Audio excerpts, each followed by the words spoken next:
Welcome back, you guys. Tomorrow night at 8 PM UK time, we have a massive must-win London derby game against Spurs away from home. This is going to be a massive test for Tuchel. After a very impressive start tactically, is Tuchel going to meet his match in tomorrow's game versus Mourinho? At this point in time, this could be the perfect time to play against Spurs, who have recently lost 2 games on the bounce. A heavy defeat against Liverpool and a disappointing defeat against Brighton. Long gone are those talks of Spurs being title contenders. We are currently level on points against Spurs, even though we are 1 game ahead. Not only is this an opportunity to move ahead of the table against Spurs, but this is also an opportunity, a significant opportunity to build the team momentum, build confidence in Tuchel's tactics and system, because you guys, we have many big tests to come this month, and now is the perfect time to prove that we can beat the big teams. And considering that Harry Kane is out of the game tomorrow night, is Tuchel going to pass the test?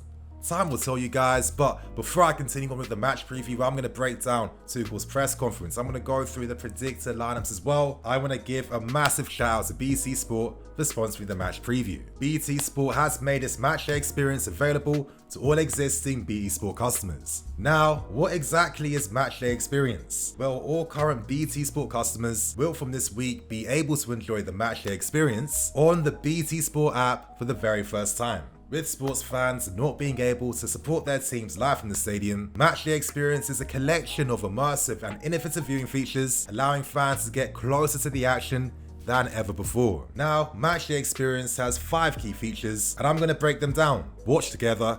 This is the only service in the UK allowing fans to watch, see, and chat with 3 other friends alongside any BT Sport broadcast. The second Matchday Experience is 360. This allows you to watch live action from a range of sporting events in BT Sport's best ever 360 service. Now let's take things forward to manager mode. Customers have the choice of adding real-time graphics as part of the match coverage augmented on the field. This now takes us down to our final 2, Stadium Experience. Fans can use an augmented reality doorway in the BT Sport app to be transported into exclusive behind-the-scenes experiences of leading football teams and sporting stadiums. And for the final one, Matchday Live. Fans can access team lineups, formations, and in-game stats brought to life through stunning augmented reality. Tottenham vs Chelsea starts tomorrow at 8 PM UK time, live on BT Sport 1, and will include every single Matchday experience I've broken down for you guys, so make sure you guys give it a go. And in the match review tomorrow, in the comment section, make sure to comment below if you tried out the experience. Thank you again to BT Sport. And now you guys, let's take things forward to Tuchel's press conference for the game vs Spurs.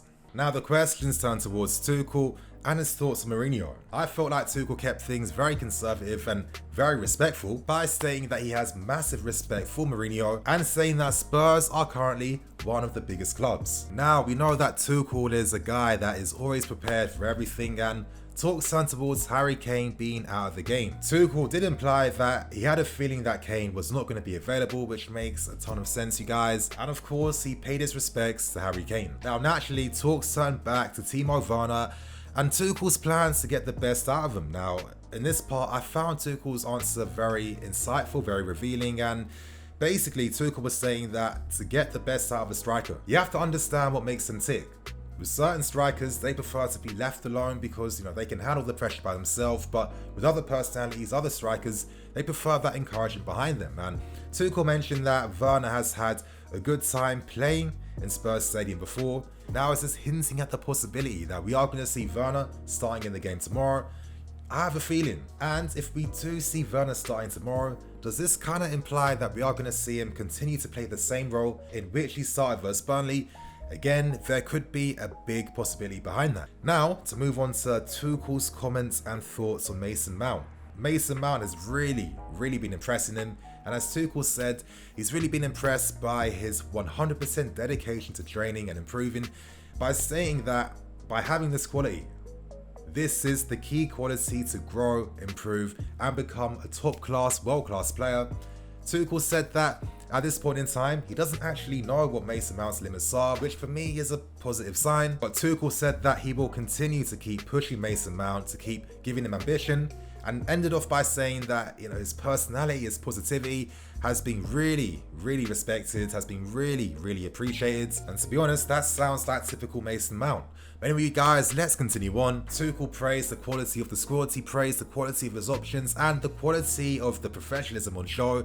And considering that players have been making very public defenses in regards to their teammates, it does kind of show you that the mentality has shifted at the club right now. The players are looking to get behind the manager, looking to improve and put all the things in the past to the sides, and that is what you want to see. If we are to do anything this season, it's going to rely upon having a united squad. Because most times, you guys, when it comes to winning things, we've always relied upon that Chelsea spirit to take us through. And, you know, for me, this is such a positive sign that Tuchel is able to work with players fully dedicated and fully ready to handle what he needs. And to end things with probably my favourite thing that Tuchel said in the press conference, he spoke about watching an in-house game of the under-18s at the club, and he was in such high praise for the academy. And, you know, some people had some reservations and doubts in regards to maybe Tuchel not utilising or incorporating the academy. But as Tuchel said, he praised their physicality and their qualities and said specifically that they could play in the Premier League. And for me, this is such a massive compliment, because with previous managers, I'll name a few, and your Sarris and Contes for example, they spent no real time assessing the academy, looking at the players and seeing who could come up through and come to the first team. So it's really encouraging that Tuchel is looking to fully integrate himself throughout the entire club. He wants to see the academy players. I mean, right now, Tuchel has a million things to do. He's got to train with the team, he's got to imprint his tactical ideas, but to still find the time to see what the academy boys are doing, for me, as Tuchel said, quality has no age, the same sentiments that we heard from Frank Lampard, and he will do his bit to give opportunities to these guys. So again, great press conference. Tuchel is saying all the right things. I mean, he really is. He really is. But now, you guys, for the final part, I'm now going to break down the predicted lineups that we could see in the game tomorrow. I'm going to predict 3 possible lineups. And to be honest, you guys, it's still very hard to predict how Tuchel's lineups and teams can look.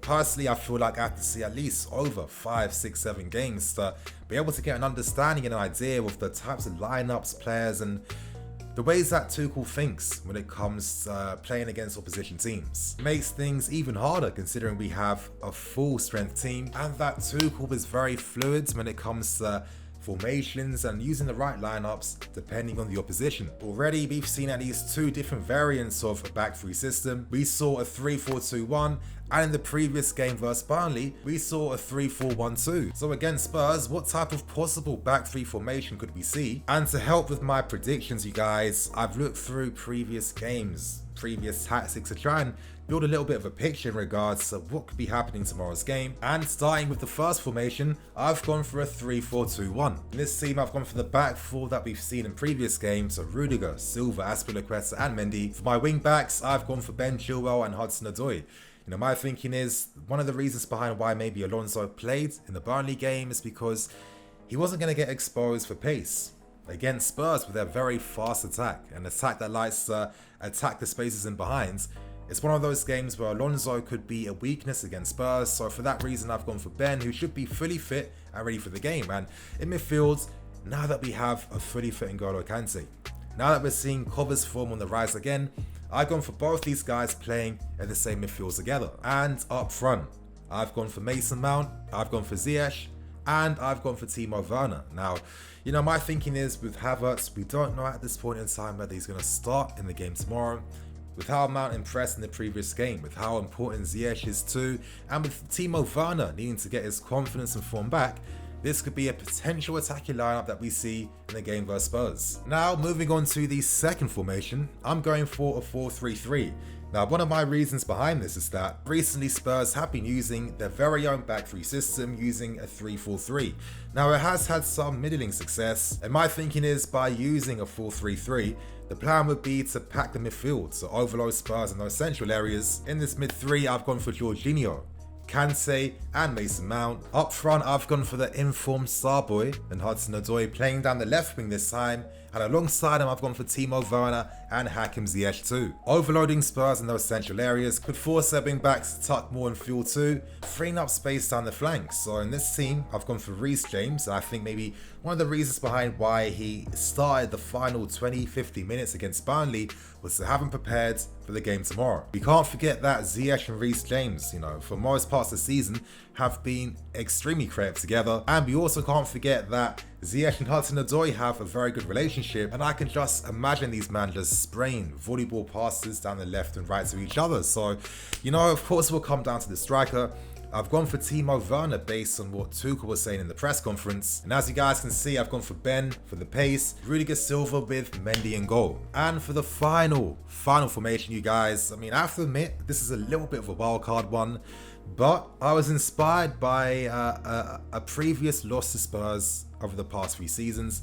It happened in Conte's spell when we used our very own back 3 system of ourselves, and Spurs beat us by using a diamond in midfield, having 2 up front, pressing in the mid-block structure, similar to what we are seeing currently with Tuchel. And my thinking is, even though Tuchel is known for his possession football, let's not get things twisted. If he feels like it makes more sense to play without the ball and to attack the spaces in behind, play on the counter-attack, we're going to do that. And for this team, you guys, I've gone for Werner and Tammy Abraham up front because, they can both run in behind. Tammy can be that focal point to link up the attack at times, press from the front too. In this team, I've gone for Mason Mount in the cam position. I've gone for cover, Jorginho and Kante. And in defence, I've gone for Ben, Reece James, Silva, Rudiger and Mendy in goal. We saw in the recent loss that Spurs faced to Liverpool that they actually tried to play out. They tried to keep possession. It was quite 50-50. I think Spurs had 49% possession, Liverpool had 51%. So could this give us an indication that, Spurs may look to attack a bit more? They're not going to sit back and defend. And if that's the case, maybe they could play into our very own hands. And you guys, on that note, they were the 3 predicted lineups in the comments below. Give me your ideas, give me your lineups, let me know your teams. I'm very interested to know because I feel like everything is just open. We don't know what Tuchel's thinking right now. We all need some more time. But you guys, leave with my match prediction. Of course, I'm going to be going for a win.